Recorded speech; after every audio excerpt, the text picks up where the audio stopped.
دعائے عرفہ حضرت امام حسین پاک علیہ السلام۔ جو شخص بھی اس دعا کو محرم الحرام کے پورے مہینے میں صبح و شام پڑھتا رہتا ہے یا سنتا رہتا ہے، اللہ تعالی حضرت امام حسین پاک علیہ السلام کی اس مقدس دعا کے صدقے اس کو وہ سب کچھ عطا فرماتا جاتا ہے جو بھی بندہ اس سے مانگتا جاتا ہے۔ اس دعا کے صدقے اللہ تعالی تمام مشکلوں کو آسان فرماتا ہے، تمام پریشانیوں سے نجات عطا فرماتا ہے، تمام مصیبتوں سے چھٹکارا عطا فرماتا ہے اور تمام بیماریوں سے شفائے کاملہ عطا فرماتا ہے۔ حضرت امام حسین پاک علیہ السلام کی اس مقدس دعا کے صدقے اللہ تعالی آنے والی تمام زمینی اور آسمانی آفات و بلیات سے بھی نجات عطا فرماتا ہے۔ محرم شریف کے پورے مہینے میں ان دعاؤں کو صبح شام پڑھتے رہیں یا سنتے رہیں، اللہ کریم تمام روحانی اور جسمانی بیماریوں سے نجات عطا فرمائے گا۔ حضرت امام حسین پاک علیہ السلام کی اس دعا میں رزق حلال کے لیے خصوصی طور پر التجا کی گئی ہے۔ جو شخص بھی صبح و شام اس دعا کو پابندی کے ساتھ محرم کے پورے مہینے میں پڑھتا رہے یا سنتا رہے، اللہ تعالی پورا سال اس کے گھر میں رزق کی تنگی نہیں عطا فرماتا، اور اللہ کریم پورا سال اس کو اتنا رزق عطا فرماتا ہے کہ اس کے پاس پورا سال کبھی بھی کسی چیز کی تنگی اور کمی نہیں آتی۔ یہ دعا رزق میں اضافہ کے لیے بے انتہا مفید اور مجرب عمل ہے۔ اس دعا کو پابندی کے ساتھ پڑھیں یا سنیں، انشاءاللہ اس کی برکت سے اللہ تعالی بے پناہ رزق عطا فرمائے گا اور گھر میں رزق اور دولت کے انشاءاللہ ڈھیر لگ جائیں گے۔ حضرت امام حسین پاک علیہ السلام کے صدقے اور آپ کی محبت کے صدقے بھائی ہماری اس ویڈیو کو لائک ضرور فرما دیں اور پوری توجہ کے ساتھ سنیں، انشاءاللہ بہت فائدہ حاصل ہوگا۔ دعائے عرفہ حضرت امام حسین پاک علیہ السلام۔ اعوذ باللہ من الشیطان الرجیم، بسم اللہ الرحمن الرحیم۔ الحمد للہ الذی لیس لقضائه دافع ولا لعطائه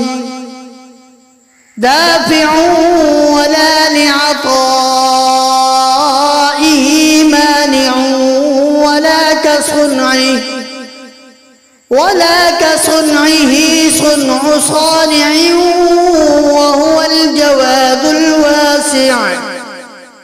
وهو الجواد الواسع فطر أجناس البدائع وأتقن بحكمته الصنائع لا تخفى عليه الطلايع ولا تضيع عنده الودائع جازي كل صانع ورائش كل قانع وراحم كل ضارع ومنزل المنافع والكتاب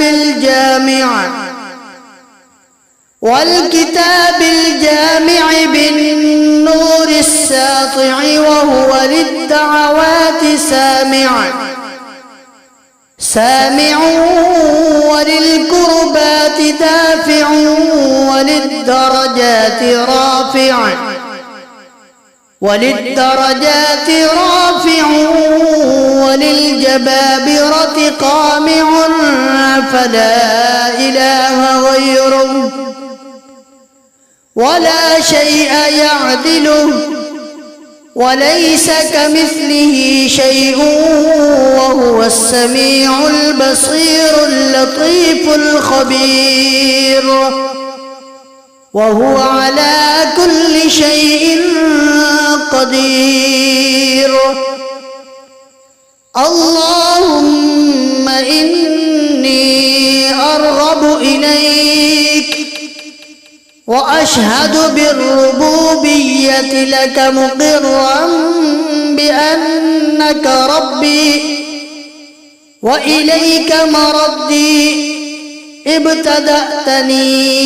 بنعمتك قبل أن أكون شيئا مذكورا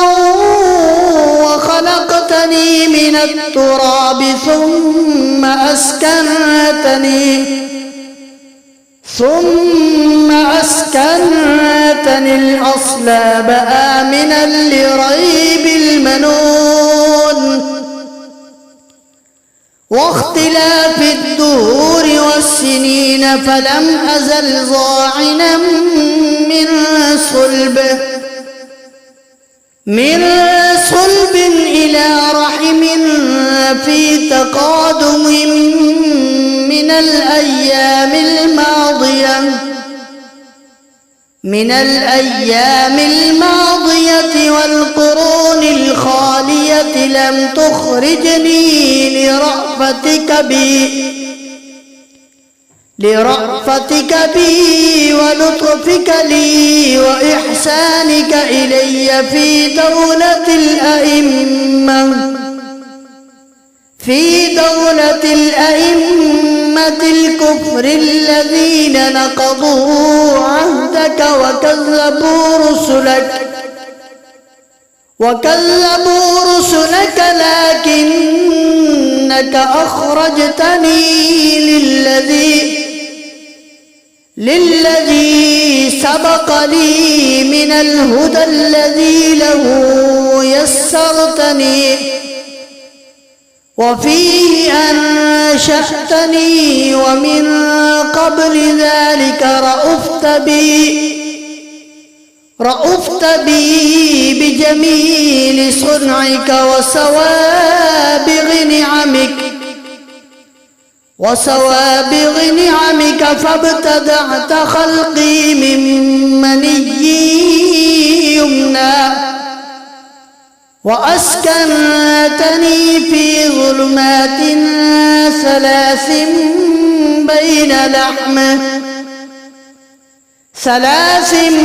بين لحم ودم وجلد لم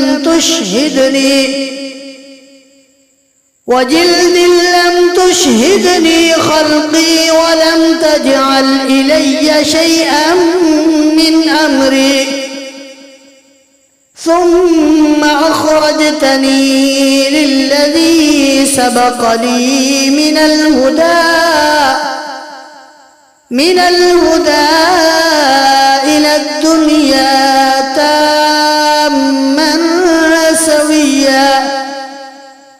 تاما سويا وحفظتني في المهد طفلا صبيا ورزقتني من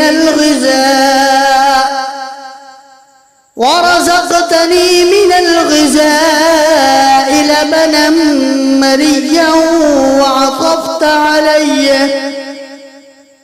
وعطفت علي قلوب الحواضين وكفلتني الأمهات الرواحم وكلأتني من طوارق الجان وسلمتني من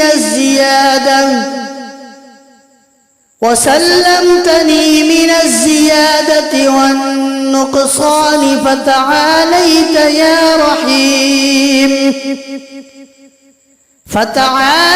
يا رحيم يا رحمن، حتى إذا استهللت ناطقا بالكلام أتممت علي وأتممت علي سوابغ الإنعام وربيتني زايدا في كل عام حتى إذا اكتملت فطرتي واعتدلت مرتي أوجبت علي حجتك بأن ألهمتني معرفتك وروعتني بعجائب حكمتك وأيقظتني لما زرعت في سمائك وأرضك من بدائع خلقك ونبهتني لشكرك وذكرك وأوجبت علي طاعتك وعبادتك وفهمتني ما جاءت به رسلك ويسرتني تقبل مرضاتك ومننت علي في جميع ذلك بعونك ولطفك ثم إذ خلقتني من خير الثرى لم ترضني يا إلهي نعمة دون أخرى ورزقتني من أنواع المعاش وصنوف الرياش بمنك العظيم الأعظم علي وإحسانك القديم إلي حتى إذا أتممت علي جميع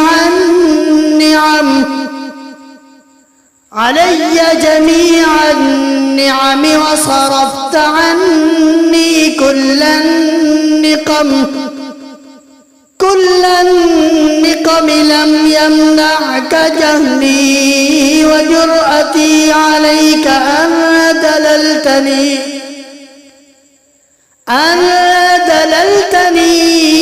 إلى ما يقربني إليك ووفقتني لما يزلفني لديك فإن دعوتك أجبتني وإن سألتك أعطيتني وإن أطعتك شكرتني وإن شكرتك زدتني كل ذلك إكمال لأنعمك علي وإحسانك إلي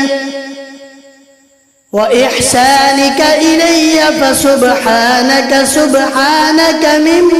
مبدئ معيد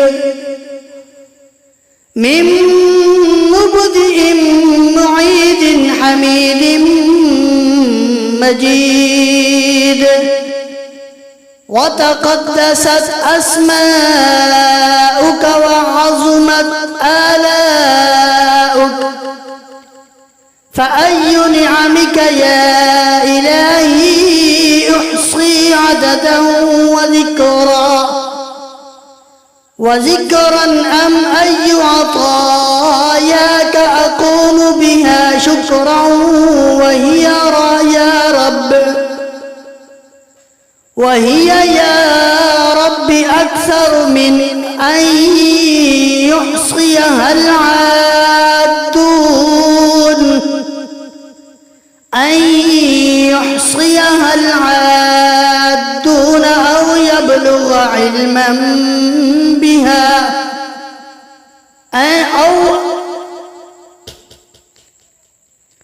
أو يبلغ علما بها الحافظون ثم ما صرفت